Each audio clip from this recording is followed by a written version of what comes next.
Sean Combs está em todos os lugares. Só que desta vez não como um grande produtor musical de Hollywood, ou como idealizador de grandes estrelas da música negra norte-americana, mas sim como réu, tanto na justiça quanto nas redes sociais. Depois que estourou o escândalo P. Diddy, começaram a surgir na internet algumas alegações antes desconhecidas, como também alguns vídeos de entrevistas consideradas relevantes para o caso, devido à polêmica que agora geram. E são estas entrevistas que veremos agora nesse vídeo. Não é de hoje que as mega festas promovidas por Sean Combs acontecem. É sabido que, além de há muito tempo o produtor realizá-las, elas sempre foram regadas com muito luxo, drogas, bebidas, libertinagem e convidados especialmente famosos que vão de Aaliyah ao casal Zayn, Billy e Isa. Literalmente de A a Z, passando por Jay-Z, Leonardo DiCaprio, Matthew Broderick, Sarah Jessica Parker e também suas ex-companheiras, Cassie Ventura, Jennifer Lopez, Kimberly Porter e, mais recentemente, Yung Miami. Todas essas pessoas, as quais ele até fazia questão de nomeá-las em sua lista e divulgar vídeos falando o nome de cada uma delas, tinham, como ainda tem, algum conhecimento sobre o que rolava naquelas festas tão envoltas em polêmicas. Uma característica marcante das festas é que os convidados, todos celebridades ou pessoas intimamente ligadas a elas, deveriam comparecer de roupa branca. E não é à toa que a festa era chamada de Festas do Branco. Desde suas primeiras edições, as festas passaram a chamar a atenção de alguma forma. No entanto, as mais badaladas e comentadas e que estão incluídas no processo que é movido contra Combs teriam ocorrido entre os anos de 1998 e 2009. Tanto que, numa entrevista dada ao Entertainment Tonight, em 1999, há 25 anos, Sean Combs praticamente adivinhou o que um dia iria acontecer. Veja esse trecho do programa. They won't even give me a permit for the parties, man. But we ain't gonna stop. We gonna keep on having fun, bringing people together from all walks of life.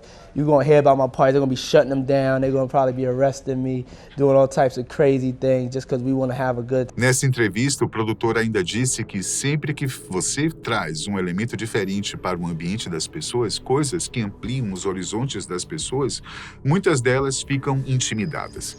Mas a intenção dele, segundo afirmou, era quebrar barreiras raciais e também barreiras entre gerações. O que é que você acha que ele quis dizer com quebrar barreiras entre gerações?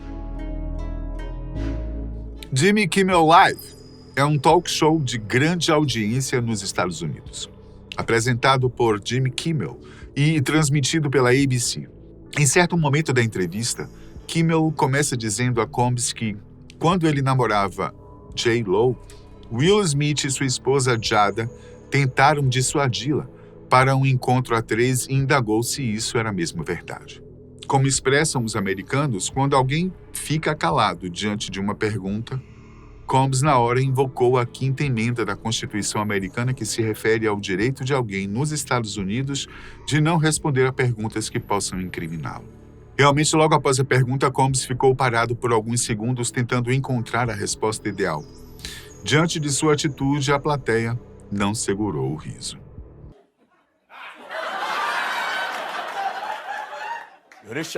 Logo no instante seguinte, Combs teria perguntado se era mesmo verdade o que ele teria ouvido falar e onde Jimmy teria tirado aquela informação. O apresentador apenas disse que tinha visto na internet que teria originado de um ex-guarda-costas do próprio Combs.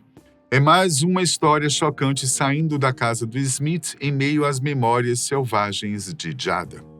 Em 2003, 2 anos após o término com P. Diddy, J.Lo foi quem se abriu para a Vibe Magazine sobre o seu romance conturbado.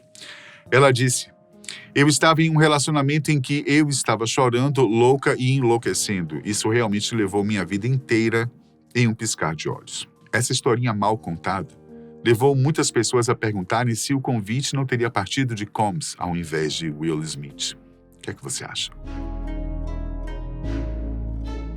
Em uma entrevista de 2012 no Late Night com Conan O'Brien, que recentemente voltou a circular nas redes sociais, Sean Combs fez comentários polêmicos ao supostamente brincar sobre impedir que mulheres deixassem suas festas. Embora na época tenham sido recebidas como piadas, esses comentários agora ganham um novo peso diante das questões legais que o envolvem atualmente. Nessa entrevista, o produtor admite, em primeiro lugar, que a festa deve ter mulheres bonitas e homens bonitos, mas que, por ele, haveria somente a primeira opção. Ele disse ao Brian que, para segurar as mulheres em uma festa, é preciso álcool, calor e água. Segundo ele explicou ao apresentador, o álcool e o calor são o que deixam as mulheres mais soltas e felizes, enquanto a água é outro item muito procurado por elas. Claro, absolutamente necessário. Heat affects the alcohol, and it also affects, everybody gets a little bit more comfortable and loose. Builds up a nice little sweat. Além disso, Combs também costumava mandar fechar as portas, para reter ainda mais calor no ambiente e, detalhe, sem ar-condicionado. Como ele mesmo disse na época, o calor era um elemento importante no contexto de suas festas. Essa entrevista, devido à sua repercussão atual, poderá em breve estar nas mãos dos futuros selecionados para o corpo de jurados.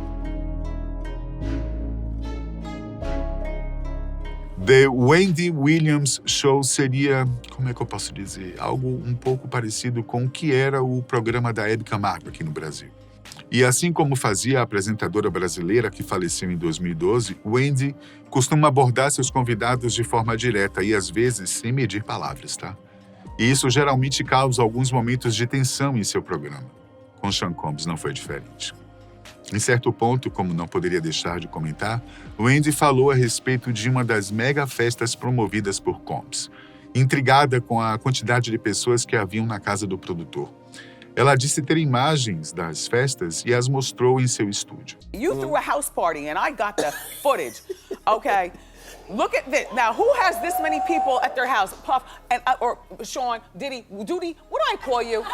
Em certo momento, Wendy tocou no assunto a respeito de Notorious Big, indagando a Combs se ele se sentia responsável pela morte do artista.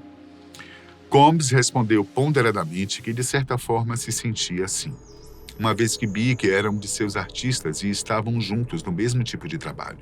Big foi morto em uma emboscada enquanto se dirigia ao hotel onde estava em Los Angeles no dia 9 de março de 97, um dia após ter apresentado o 11º Annual Soul Train Music Awards. Mesmo após receber algumas vaias, Notorious Big ainda cantou Who Should Ya, uma espécie de provocação de seus rivais. Um dos convidados da noite era Sean Combs. Não particularmente um destes rivais, mas que foi acusado por algumas pessoas de Hollywood de ter sido um dos responsáveis indiretos pelo crime. É claro que Combs sempre negou tais acusações.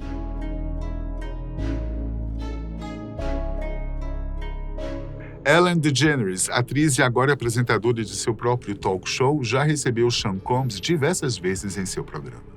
Num deles, Combs disse ser a 27ª vez que ele foi convidado. Do you know how many times I've been on this show? I'm going to guess 20. How many? 27 times.